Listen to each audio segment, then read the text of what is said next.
Os países que já aceitaram mais refugiados no mundo, nenhum deles é europeu. O que é que podemos mudar na política nacional e internacional para garantir que as pessoas migrantes são tratadas como qualquer outra pessoa da sociedade civil? E acho que é precisamente a força dos movimentos populares que faz com que as coisas andem para a frente e que haja uma progressão em termos de direitos, um progresso em termos de direitos. É preciso perceber que existem dois pesos e duas medidas, existem cidadãos de segunda e cidadãos de primeira na Europa. Portanto, as pessoas, quando têm que viajar, viajam, percebes? Independentemente do quão perigosa é a travessia, percebes? Se faz a travessia mais perigosa, as pessoas morrem mais. Essa é a diferença. À partida, ninguém quer sair do sítio onde nasceu, viveu, onde criou a sua família e ainda assim põe a sua vida e os seus filhos em risco para conseguirem a procura de condições melhores, portanto ninguém o faria se não tivesse de o fazer. Em Portugal, quem faz a integração e quem faz o acolhimento das pessoas é sempre a sociedade civil. Então o que começámos a fazer foi, por um lado, a criminalizar as organizações não governamentais, e eu próprio fui alvo desta, como disseste, de uma investigação durante 4 anos, que podia ter dado 20 anos de prisão. E eu pergunto-me sempre se não ajudaríamos mais se nós estivéssemos a ajudar a que as condições no sítio de onde eles são se melhorassem, em vez de estarmos a criar condições para que tenham de vir, às vezes, em situações muito difíceis. Eu diria que as migrações é um dos temas fundamentais hoje da política internacional e nacional nos dias que correm e não vai perder importância nos próximos anos. Eu acredito num mundo com liberdade de movimento. Bem-vindos à 5ª temporada do Podcast do Zero. Nesta temporada vamos dedicar-nos à componente social da sustentabilidade, porque a longevidade e a qualidade de vida do planeta e das pessoas não vive uma sem a outra. Para aprofundarmos mais estes temas, tivemos o apoio do Grupo AGEAS Portugal, que nos abriu as portas das suas casas em Lisboa e no Porto e nos desafiou a refletir sobre estes temas da inclusão, da saúde e da resiliência climática. Hoje vamos falar sobre migração, direitos humanos e sustentabilidade e para isso trouxemos Miguel Duarte. Bem-vindo, Miguel. O Miguel faz parte de um coletivo de apoio às pessoas migrantes que é o Humans Before Borders, mas para além disto, desde 2016 que conduz embarcações no Mediterrâneo para ajudar a resgatar vidas e ainda concilia tudo isto com investigação em física cá em Portugal. E Miguel, assim, primeira pergunta super random, mas física, migrações, o que é que uma coisa tem a ver com a outra? Eu acho que me está aqui a escapar aqui alguma relação. Eu diria rigorosamente nada. Simplesmente não estão relacionadas. Ou seja, a investigação em física é uma coisa que sempre me fascinou e que felizmente consegui fazer profissionalmente. E depois diria que muito mais importante para mim do que isso é a questão migratória e de política de migrações e por aí adiante. Acaba por ser, preenche se calhar uma parte mais pragmática da tua vida. De mim. Boa. Mas é bom conseguirmos fazer duas coisas que gostamos e serem diferentes. Em relação especificamente a esta parte que preenche a maior parte da tua vida, na Humans, o que é que vocês... Posso chamar Humans? Hub. Na Hub. Boa. Em relação a esta parte mais pragmática da tua vida, na Hub, o que é que vocês fazem exatamente e como é que se articulam com outras organizações internacionais para poderem ajudar efetivamente pessoas que queiram mudar-se para Portugal ou não sei se trabalham só com pessoas que querem vir para cá? Não, ou seja, nós fazemos...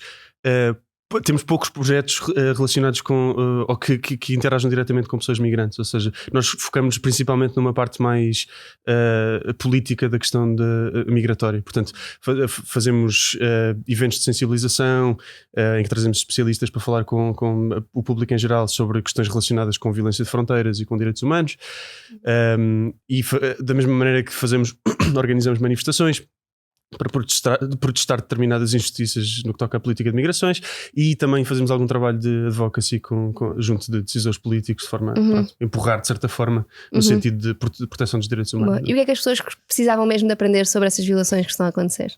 É um tema extremamente complexo. Eu diria que as migrações é um dos temas fundamentais hoje da política internacional e nacional nos dias que correm e não vai perder importância nos próximos anos. E acho que é isso, é um tema extremamente complexo e sobre o qual não podemos dar-nos ao luxo de não saber nada, porque toca-nos a todos, não é? Aliás, Portugal em particular, todos nós somos filhos ou netos ou pelo menos familiares de imigrantes, não é? Portanto, é um fenómeno que toca a toda a gente neste país. O que é preciso perceber é que na Europa, diria que se calhar a coisa fundamental para se perceber é que na Europa temos um bocadinho dois pesos e duas medidas relativamente a quem é europeu e tem o direito a ter um passaporte e portanto tem todos os direitos laborais e por aí adiante que vêm com isso, e depois temos outras pessoas para quem ter acesso aos direitos mais básicos é toda uma dificuldade, não é? toda uma dificuldade. É preciso perceber que existem 2 pesos e 2 medidas, existem cidadãos de segunda e cidadãos de primeira na Europa. Portanto, é contra isto que temos que nos bater, contra esta desigualdade de direitos. Isso acontece em relação a quem é da Europa, mas não da União Europeia, versus quem vem de fora da Europa? Ou achas que estamos... Ou seja, porque parece-me mais, se calhar, normal o facto de um cidadão da União Europeia poder movimentar-se, porque é esse o princípio da União Europeia, não é? Mas fora da Europa, estás a falar essa diferença entre os cidadãos que são da Europa, de fora da União Europeia, versus os que são de fora da Europa, fora da União Europeia, obviamente. Sim, porque as fronteiras dentro da União Europeia foram esbatidas, não é? Exato. Portanto, hoje em dia, e quando eu falo de fronteiras, não falo da linha que separa os países no mapa, é uma coisa, as fronteiras são sistemas, são sistemas complexos, dos quais uma pessoa não se vê livre só porque atravessou a fronteira, não é? Ou seja, uma pessoa que chega cá e não tem uma autorização de residência, tem que arranjar trabalho, tem que arranjar um contrato para depois conseguir arranjar uma autorização de residência e depois fazer reunificação familiar, todas as dificuldades que uma pessoa tem que ultrapassar simplesmente por não ter um passaporte português. Tudo isso faz parte do sistema de fronteiras, não é? E essas fronteiras, esse sistema de fronteiras foi esbatido dentro da União Europeia, não é? Portanto, um francês que venha para Portugal ou um Portugal que vá para a França, fora diferenças de classes socioeconómicas, está mais ou menos em igualdade de direitos, não é? O mesmo não se pode dizer para uma pessoa de Marrocos, do Brasil ou do Nepal que venha para Portugal, por exemplo, não é? Ok, percebido. Eu ouço muitas vezes, e se calhar também ouves e acredito que te toque de uma maneira diferente a mim, que nós sabemos receber muito bem as pessoas, portanto os portugueses recebem muito bem. Nós sabemos receber estes imigrantes que vêm de países de fora da União Europeia? A minha resposta vai-te surpreender, acho eu diria que sim. Boa. No sentido em que é absolutamente fundamental separar o que é a ação dos portugueses, no sentido do povo português, da ação do Estado português, porque é fundamentalmente diferente. E dou-te um exemplo muito concreto. Agora, por exemplo, com o estalar da invasão da Ucrânia, que foi uma guerra que produziu um número completamente sem igual na história recente de refugiados nos primeiros dias da guerra. Os vários Estados europeus, e Portugal não é exceção, criaram imediatamente sistemas de acolhimento destas pessoas,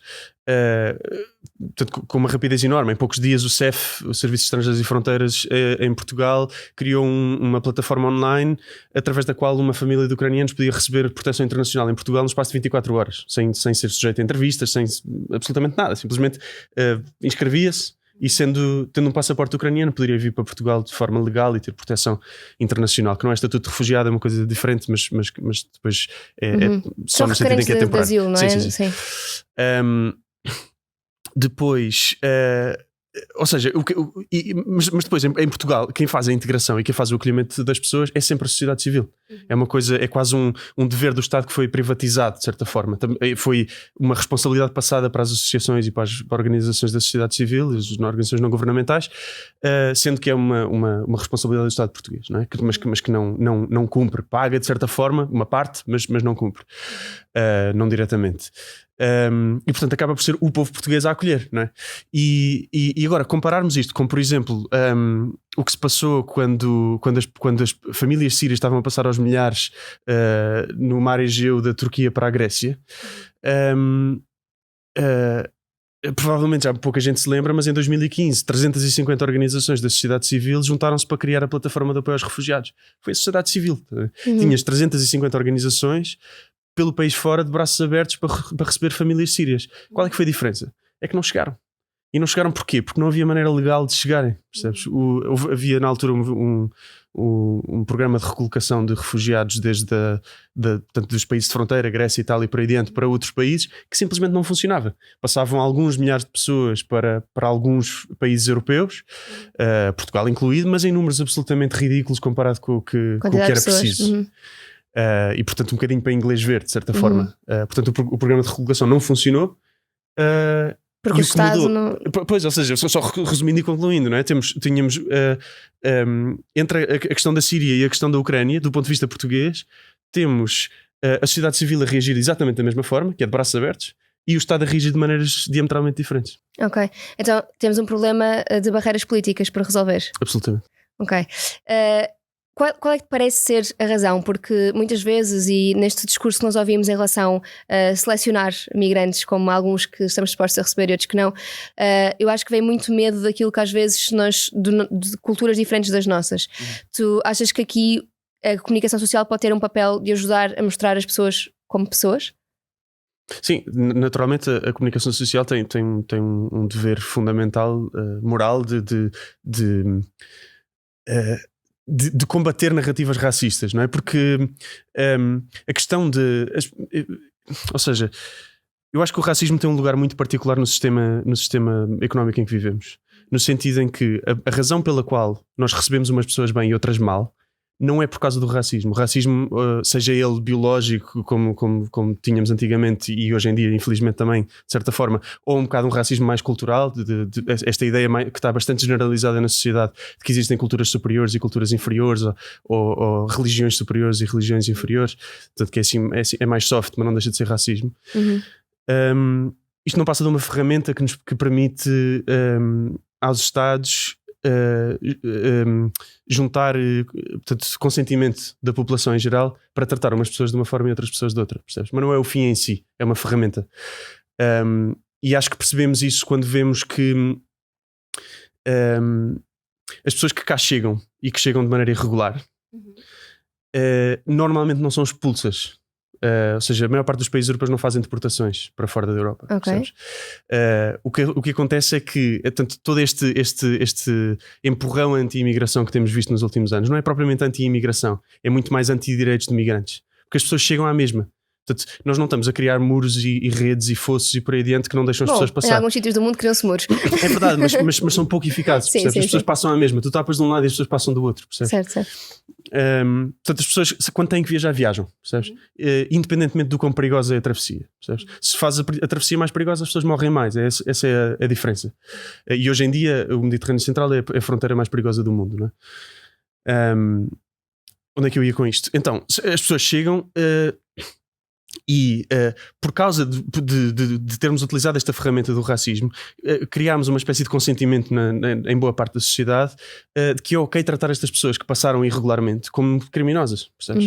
Uma pessoa que procura uma vida melhor num país diferente, procura uma vida digna, seja o que for, esteja a fugir de pobreza ou de guerra, ou seja o que for, né? Algo que ameaça a sua existência e dos seus.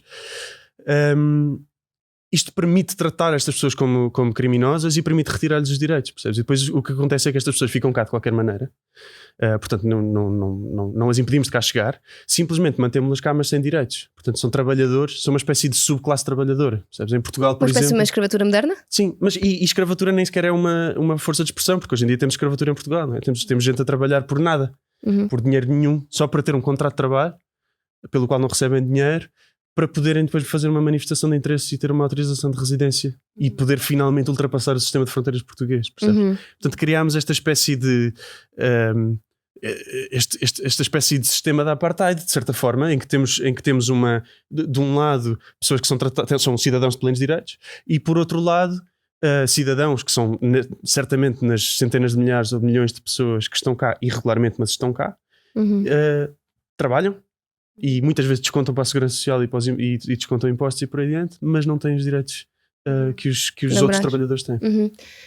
Estavas a falar aqui de uma situação de não reconhecer direitos e o primeiro direito que pensa é o direito simplesmente a existir, não é? O direito a ter uma vida.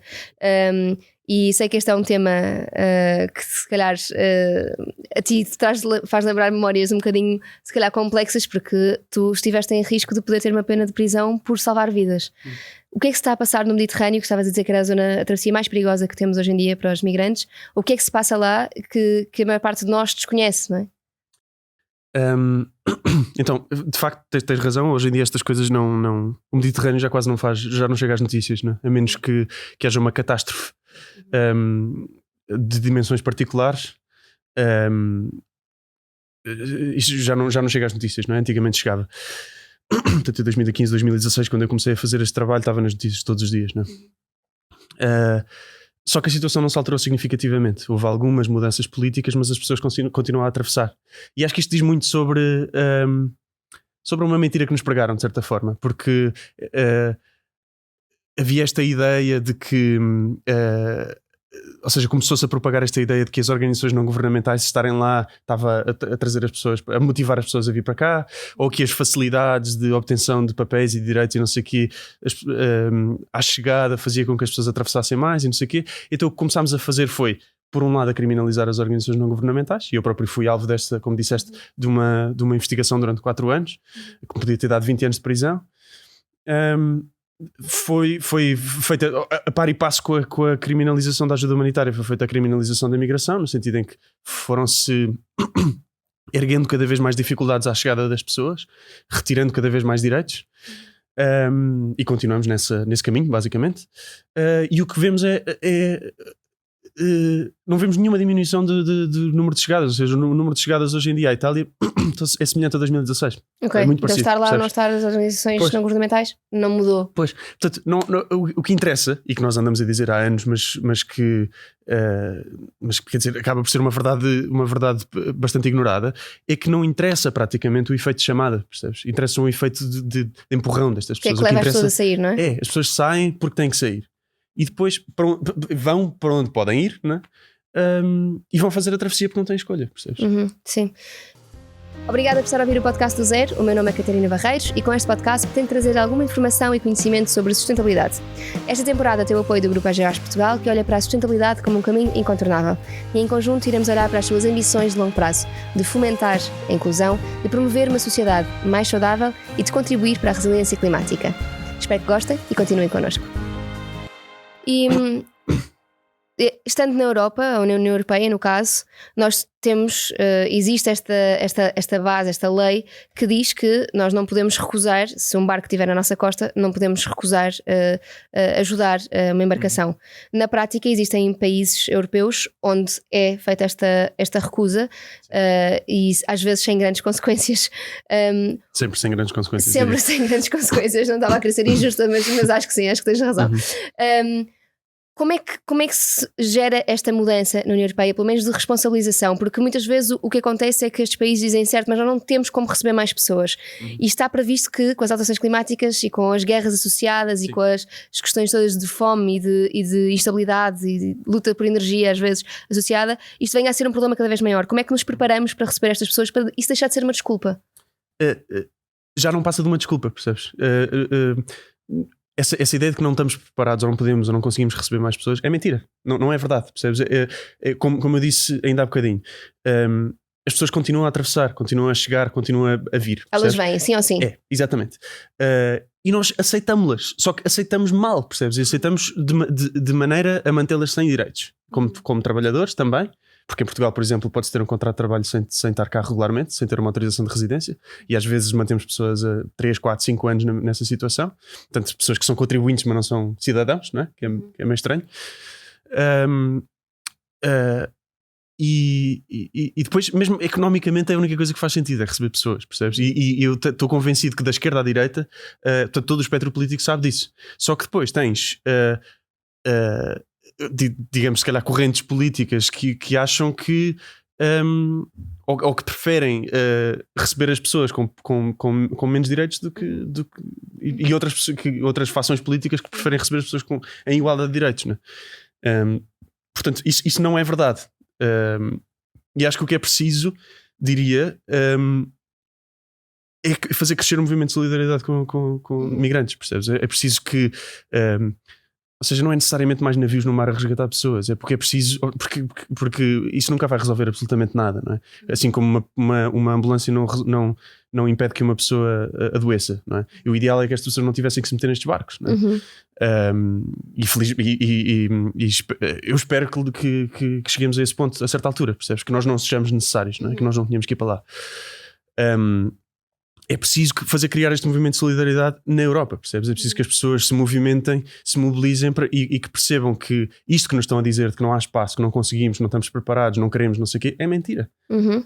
Nós estamos preparados, nós queremos e nós precisamos e para além disso é moralmente correto, percebes? Portanto, é preciso perceber isso e depois, o segundo passo, eu diria, era preciso que o trabalhador médio português europeu olhasse para os direitos do trabalhador migrante e visse os seus direitos. É isso que é verdade, percebes? Porque mantermos mantermos uma parte significativa da classe trabalhadora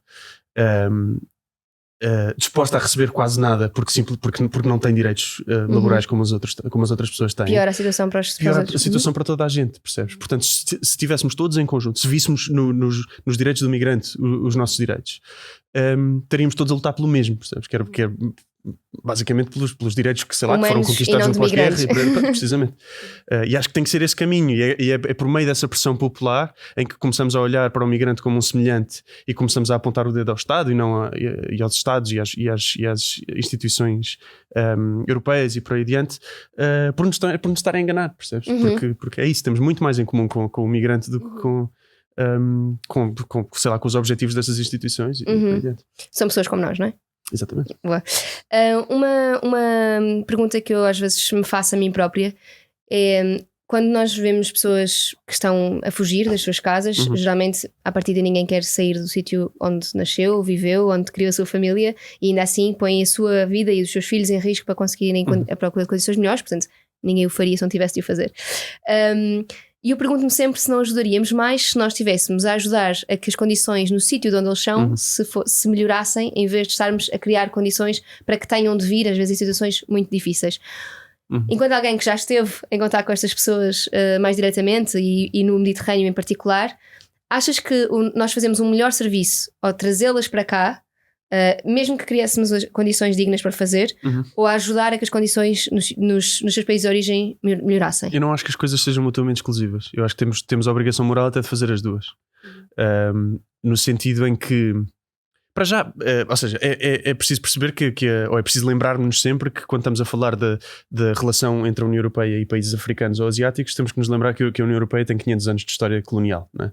E portanto uma dívida histórica brutal relativamente à maior parte do mundo. Até financeiramente ela é reconhecida e os países têm de contribuir, não é? Porque existe este reconhecimento histórico de que existe uma dívida que nós temos para os países que exploramos. Deveriam, não é? Mas por exemplo, hoje em dia temos o Haiti que paga ainda juros de uma dívida à França por ter expropriado os escravos dos franceses que lá viviam, não é? Quando houve uma revolução.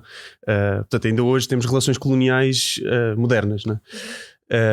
Essa é uma. Depois outra é preciso reconhecer também a dívida histórica que nós temos, nós norte global relativamente ao sul, no que toca a emissões de gases com efeito de estufa, não é? Estamos a falar, bem, aqui tocamos na questão da sustentabilidade, não é? Que está intrinsecamente ligada à migração. É provável que as alterações climáticas sejam já um dos principais motores portanto, de marés diretas ou indiretas, sejam um dos principais motores de migrações forçadas, né? E muito tem que mudar para que isso não seja de facto um dos principais fatores. A questão é, ainda assim, mesmo que agora de repente mudássemos de sistema socioeconómico, mudássemos completamente sei lá, a política económica global e conseguíssemos viver todos em prosperidade, ainda assim eu acredito que a liberdade de movimento devia ser um direito fundamental, percebes? E portanto acho que uma pessoa quando quer sair de A e ir para B devia poder fazê-lo, percebes? E portanto receber as pessoas em igualdade de direitos é uma questão moral. À qual acrescem todas estas dívidas históricas da situação do ponto e histórico. E não só históricas, não é? Nós emitimos muito mais do que os países do sul global e isso vamos sofrer menos com as alterações climáticas do que quem está a viver no sul global, em média, falamos assim. Pois também há se calhar outra questão que acho que era importante dizer e que acho que não se fala o suficiente, é que nós na Europa costumamos olhar para a Europa como se fosse o centro das migrações mundiais, percebes? A União Europeia recebe pouquíssimos migrantes relativamente a outros países da Europa. Os países que têm mais que já aceitaram mais refugiados no mundo, nenhum deles é europeu. É sério? Não fazia ideia disso. O país que tem mais refugiados no mundo em termos absolutos é a Turquia. Os dois países que têm mais em termos relativos são, penso que o Líbano e a Jordânia. Países do Golfo, por exemplo, têm taxas de migração de, sei lá, 70% ou 80%. Quando Portugal tem se calhar 8%, não tem nada, ou seja, nós não somos o centro da movimentação de migrantes a nível global, de maneira nenhuma. Tinha ideia que nós éramos muito mais expressivos do que isso. De maneira nenhuma, nós queixamos é mais, isso sem dúvida. Sim. Mas não, quer dizer, não estamos no centro do mundo no que toca a migrações. Ok. Então e o que é que nós podíamos fazer? Porque, corrija-me se estiver errada, mas acreditas então num mundo sem fronteiras?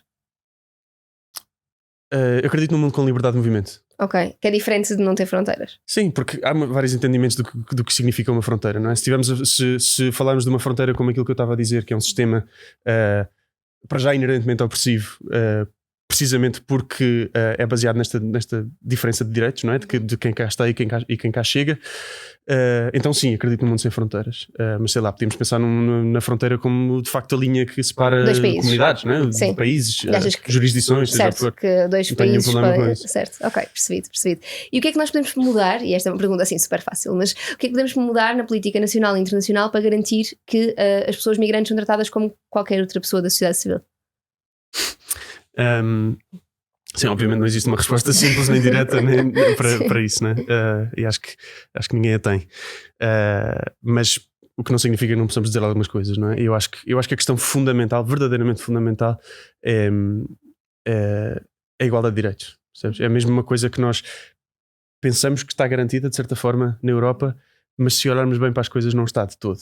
Temos pessoas a trabalhar lado a lado neste país e a viver lado a lado neste país e neste continente e que vivem quase em planetas diferentes no que toca às oportunidades e aos direitos que têm na vida. E acho que temos que não aceitar isso, e eu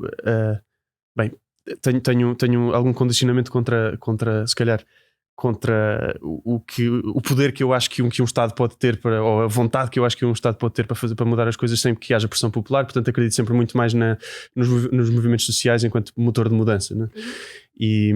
Até acho porque que é preciso, quando as pessoas estão mobilizadas, o voto também é diferente e a ação nas juntas de freguesia, nas câmaras, não é? Sim, na nossa vida é diferente. Sim, e a vida política ou a intervenção política do cidadão comum está longe de se resumir ao voto de 4 em 4 anos, né? E acho que é precisamente a força dos movimentos populares que faz com que as coisas andem para a frente e que haja uma progressão em termos de direitos, um progresso em termos de direitos. E acho que é isso que tem que mudar, na verdade, é termos movimentos sociais cada vez mais fortes, e penso que estão a crescer. E nomeadamente a questão o movimento que reivindica direitos dos migrantes está a crescer significativamente na Europa, a par e passo com a repressão, sem dúvida, mas são sempre coisas que crescem lado a lado, né? Mas é isso, cada vez há mais pessoas envolvidas no resgate marítimo, por exemplo, cada vez há mais pessoas a sair à rua quando fazemos manifestações que reivindicam direitos dos migrantes em Portugal. Felizmente é um movimento que está a crescer e tenho alguma esperança que isso continue. E de quem nos está a ouvir, o que é que pode fazer hoje para ajudar a melhorar os direitos dos migrantes em Portugal e no mundo? Bem, estamos em campanha, não é? Portanto, é importante. À data de gravação estamos. É importante ouvir o que é que cada partido tem a dizer relativamente a direitos dos migrantes, e é preciso votar com consciência relativamente a isso. Mas há coisas ainda muito mais importantes do que isso. Eu diria, sei lá, para as pessoas em geral, o que é fundamental é acolher o migrante, e não é necessariamente um tipo que está no Afeganistão e quer vir para cá, se calhar é o brasileiro que vive na porta ao lado, ou é o indiano que trabalha na loja do outro lado da rua, percebes? É ao tratarmos estas pessoas como iguais e ao não aceitarmos que sejam tratadas como desiguais, que conseguimos mudar as coisas, percebes? Que conseguimos fazer de facto essa pressão para que estes movimentos cresçam e, por consequência, que os Estados mudem de políticas e que haja um progresso, digamos. Tenho uma dúvida em relação a isso diretamente. Imagina, se eu reconhecer que está a haver uma injustiça à minha frente e que alguém está a ser tratado, por exemplo, se eu conheço casos, por exemplo, de pessoas que estão a viver em condições em que eu não poria a minha família para poderem ter um trabalho. Só que, falando com elas, percebo que se disser à entidade patronal que sei o que está ali a passar e que vou fazer alguma coisa, elas pedem por favor para não o fazer porque não querem ficar sem aquele trabalho. Então acho que há muita dúvida, pelo menos para mim existe, sobre como é que posso ajudar não desajudando, não é? Quem é que se deve falar sobre estes assuntos quando vemos estas injustiças a acontecer? Pois, é muito difícil e certamente cada caso é um caso e não existe propriamente uma receita que ajude toda a gente, mas acho que o que é fundamental perceber é que o problema é sistémico, percebes? É mudando leis e mudando a maneira como as instituições funcionam para estas pessoas que estas coisas mudam, percebes? Porque a razão pela qual essas pessoas estão com medo é porque existe um sistema de fronteiras que as oprime, percebes? Porque se tivessem direitos laborais como eu e tu, percebes? Quando nos candidatamos a um trabalho, não tinham esse medo, percebes? E como é que se faz essa fiscalização? Porque existe um contrato de trabalho, eles têm, só não estão a receber aquilo que deviam estar lá, ou seja, se aquilo for avaliado à luz do Ministério Público, por exemplo, existe aquele contrato. E portanto, essas pessoas também não se vão queixar ao Ministério Público porque têm receio das contrapartidas, não é? Sim, do que pode acontecer. Portanto, na verdade, elas têm um contrato de trabalho, só não está a ser cumprido e têm receio deste cumprimento, não é? Claro. Que tipo de fiscalização é que pode haver para garantir que o que está num contrato é cumprido, não é? Sim, o CEF fez, já não existe CEF, agora é outra organização, chama-se AIMA, mas o CEF fez muitas, quer dizer, vê-se nas notícias às vezes, grandes rusgas, investigações, e de vez em quando lá vai alguém alguém é condenado quer dizer, por estas coisas, não é? Por estas fraudes e por aí adiante. Mas mais uma vez, bate na mesma tecla, estas pessoas fazem estas coisas, ou seja, não é prendendo um ou outro tipo dono de uma empresa qualquer que explora as pessoas que se vai resolver o problema, percebes? Porque essa pessoa fez isso porque as instituições a deixam fazer isso, percebes? Não é reforçando a punição, reforçando a polícia que nós vamos conseguir resolver esse problema, não é pondo o dono de terras ou de empresas com medo de ir para a prisão que vamos resolver isso. Se bem que precisa ser responsabilizado, não é? Precisa ser responsabilizado, sim, sem dúvida, mas isso não resolve, percebes? Acho que é preciso mais do que isso. É preciso criar um sistema em que isto não seja possível acontecer, percebes? É preciso, ou seja, estas pessoas estão com medo porque não têm igualdade de direitos, percebes? Se lhes dermos igualdade de direitos, a pessoa pode dizer, não me pagas, eu vou-me embora, percebes? Certo, porque eu vou de sítio e consigo arranjar emprego. Exatamente. Aqui não, porque a pessoa para já precisa do contrato de trabalho para ter uma autorização de residência. Se lhe tira o contrato de trabalho, fica sem autorização de residência, não é? Portanto, aí já estamos a enfrentar um problema que eu e tu nunca vamos ter que enfrentar enquanto vivemos neste país, estás a ver? Sim. E se formos para o desemprego, temos direito a subsídio de desemprego. E mais isso, né? Pronto, e estas pessoas até pagam o nosso subsídio de desemprego em certa medida, né? Sim. Boa, Miguel, obrigada por esta conversa super enriquecedora. Aprendi aqui muito nesta meia horinha.